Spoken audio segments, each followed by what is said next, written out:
ದೇಶ ರಾಜಧಾನಿ ದೆಹಲಿಯಲ್ಲಿ ಮತ್ತೆ ಕೇಂದ್ರ ಸಚಿವ ಸಂಪುಟ ಪುನರ್ರಚನೆ ಕುರಿತು ಚರ್ಚೆಗಳು ಜೋರಾಗಿವೆ. ಸಂಸತ್ತಿನ ಮುಂಗಾರು ಅಧಿವೇಶನಕ್ಕೂ ಮುನ್ನ ಪ್ರಧಾನಿ ನರೇಂದ್ರ ಮೋದಿ ನೇತೃತ್ವದ ಕೇಂದ್ರ ಸಚಿವ ಸಂಪುಟದಲ್ಲಿ ಮಹತ್ವದ ಬದಲಾವಣೆಗಳು ನಡೆಯುವ ಸಾಧ್ಯತೆಗಳು ಇವೆ ಎಂದು ಊಹಾಪೋಹಗಳು ರಾಜಕೀಯ ವಲಯದಲ್ಲಿ ಕೇಳಿಬರುತ್ತಾ ಇವೆ. ಇತ್ತೀಚೆಗೆ ಪ್ರಧಾನಿ ನರೇಂದ್ರ ಮೋದಿ ಅವರು ರಾಷ್ಟ್ರಪತಿ ದ್ರೌಪದಿ ಮುರ್ಮು ಅವರನ್ನ ಭೇಟಿ ಮಾಡಿ ಮಹತ್ವದ ಸಮಾಲೋಚನೆ ನಡೆಸಿರುವುದು ಈ ಚರ್ಚೆಗೆ ಮತ್ತಷ್ಟು ಬಲ ನೀಡಿದೆ. ಇದೇ ವೇಳೆ ಕೆಲವು ಕೇಂದ್ರ ಸಚಿವರು ರಾಜ್ಯಸಭಾ ಅವಧಿ ಮುಗಿದಿದ್ದರೂ ಅವರನ್ನ ಮರುನಾಮ ನಿರ್ದೇಶನ ಮಾಡದಿರುವುದು ಹಲವು ಪ್ರಶ್ನೆಗಳನ್ನ ಹುಟ್ಟುಹಾಕಿದೆ. ಈ ಪೈಕಿ ಒಬ್ಬ ಸಚಿವರು ಈಗಾಗಲೇ ತಮ್ಮ ಸ್ಥಾನಕ್ಕೆ ರಾಜೀನಾಮೆ ನೀಡಿದ್ದಾರೆ.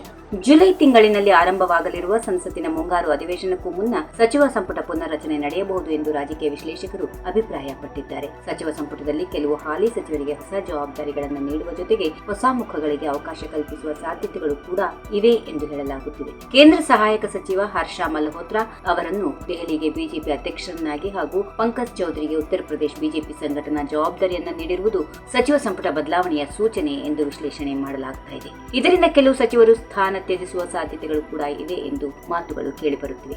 ಈ ಬಾರಿ ಸಚಿವ ಸಂಪುಟ ಪುನರ್ರಚನೆಯಲ್ಲಿ ಮಹಿಳೆಯರಿಗೆ ಹೆಚ್ಚಿನ ಪ್ರಾತಿನಿಧ್ಯ ಸಿಗಬಹುದು ಎನ್ನುವ ಚರ್ಚೆ ಜೋರಾಗಿದೆ. ಕೇಂದ್ರ ಸಚಿವ ಸಂಪುಟದಲ್ಲಿ ಮಹಿಳೆಯರ ಪಾಲು ಹೆಚ್ಚಿಸುವ ಬಗ್ಗೆ ಬಿಜೆಪಿ ನಾಯಕತ್ವ ಚಿಂತನೆ ನಡೆಸಿದೆ ಎನ್ನಲಾಗುತ್ತಿದ್ದು, ಹಲವು ರಾಜ್ಯಗಳ ಮಹಿಳಾ ಸಂಸದರು ದೆಹಲಿಯಲ್ಲಿ ಹಿರಿಯ ನಾಯಕರೊಂದಿಗೆ ಸಂಪರ್ಕದಲ್ಲಿದ್ದಾರೆ ಎಂಬ ಮಾಹಿತಿ ಲಭ್ಯವಾಗಿದೆ. ಇದರ ನಡುವೆ ಕೇಂದ್ರ ಸಚಿವ ಸ್ಥಾನಕ್ಕೆ ಜಾರ್ಜ್ ಕುರಿಯನ್ ನೀಡಿರುವ ರಾಜೀನಾಮೆ ರಾಜಕೀಯ ವಲಯದಲ್ಲಿ ಕುತೂಹಲ ಮೂಡಿಸಿದೆ. ಪ್ರಧಾನಿ ನರೇಂದ್ರ ಮೋದಿ ಅವರಿಂದ ಸಚಿವ ಸ್ಥಾನ ಸಿಕ್ಕಿದ್ದು ತಮ್ಮ ಜೀವನದ ಅಪ್ರತಿಮ ಅವಕಾಶ ಎಂದು ಅವರು ಸಾಮಾಜಿಕ ಜಾಲತಾಣದಲ್ಲಿ ಭಾವುಕರಾಗಿ ಬರೆದುಕೊಂಡಿದ್ದಾರೆ. ಅವರನ್ನ ಶೀಘ್ರದಲ್ಲಿ ಪ್ರಮುಖ ರಾಜ್ಯವೊಂದರ ರಾಜ್ಯಪಾಲರನ್ನಾಗಿ ನೇಮಕ ಮಾಡುವ ಸಾಧ್ಯತೆಗಳು ಇವೆ ಎನ್ನುವ ಮಾತುಗಳು ಹರಿದಾಡುತ್ತಿವೆ. ಒಟ್ಟಾರೆಯಾಗಿ ಕೇಂದ್ರ ರಾಜಕೀಯದಲ್ಲಿ ಹೊಸ ಬೆಳವಣಿಗೆಗಳು ನಡೆಯುತ್ತಾ ಇದ್ದು, ಸಚಿವ ಸಂಪುಟ ಪುನರ್ರಚನೆ ಯಾವಾಗ ನಡೆಯಲಿದೆ, ಯಾರಿಗೆ ಸಚಿವ ಸ್ಥಾನ ಸಿಗಲಿದೆ, ಯಾರಿಗೆ ಅವಕಾಶ ತಪ್ಪಲಿದೆ ಎನ್ನುವ ಕುತೂಹಲ ಹೆಚ್ಚಾಗಿದೆ. ಮುಂಗಾರು ಅಧಿವೇಶನಕ್ಕೂ ಮುನ್ನ ಮೋದಿ ಸರ್ಕಾರ ಮತ್ತೊಮ್ಮೆ ಅಚ್ಚರಿಯ ನಿರ್ಧಾರ ತೆಗೆದುಕೊಳ್ಳುತ್ತದೆಯೇ ಎಂಬುದನ್ನ ದೇಶದ ರಾಜಕೀಯ ವಲಯ ಕಾತುರದಿಂದ ಎದುರು ನೋಡುತ್ತಿದೆ.